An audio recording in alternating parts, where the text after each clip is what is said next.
I feel like one of my favorite memories of my involvement in Frigo Vert was we like rented a cabin or something as a group of us, and it was one of the, activities or workshops that was offered by the Frigo Vert. So it was this idea of having kind of a weekend retreat to get together and to share recipes, um, and to engage in discussions about, our relationships to food and to food accessibility and to vegetarianism or veganism.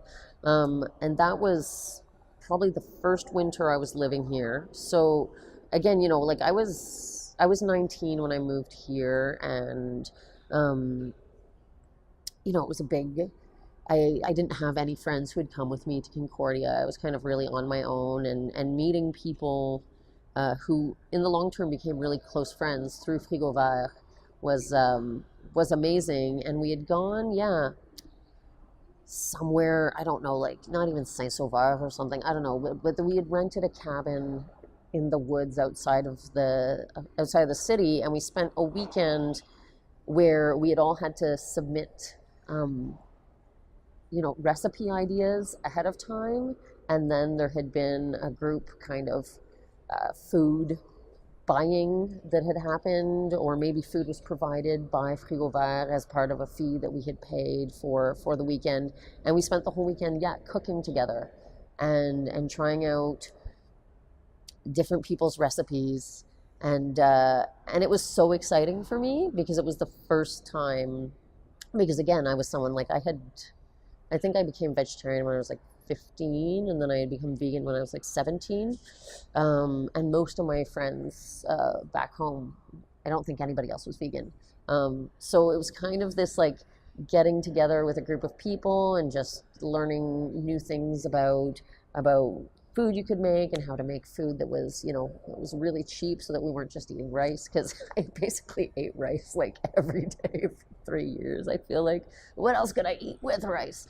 And I remember, we went tobogganing, and like we even went into we went into whatever, I wish I could remember where we were, but it was something like Saint-Sauveur, and we went into the town to have a beer at the bar, and we were all sitting at this bar, and there was these old men sitting at the bar, and I remember them being like, hey, ces filles-là, ils viennent de Montréal. Puis the other guy's like, ah, comment tu sais ils viennent de Montréal? And they was like, ah, parce qu'ils portent des chapeaux weird. So it's kind of a bunch of, they dropped this like hippie vegan bomb on this small town, and all the locals could tell we had weird hats, so we must have been from Montreal. I remember that being a really fun weekend. I remember someone leading a yoga workshop. I remember there being a real discussion about, is being vegan enough? People talking about being macrobiotic. People talking about different ways of implementing yourself. Is your own personal engagement enough? Are your own personal politics enough, or do you have to be part of something bigger?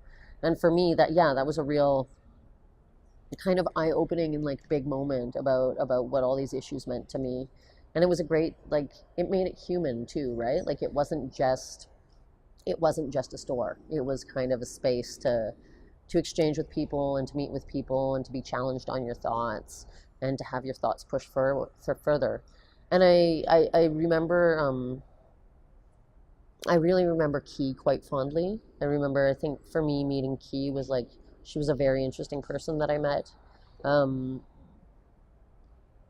and I remember, yeah, really enjoying sitting down and talking with her, and her having, I think she was a bit older, as the store manager, and just the perspectives that she brought and the things that she challenged me to think about really, really was quite good for me at that kind of formative time of my growth as a person.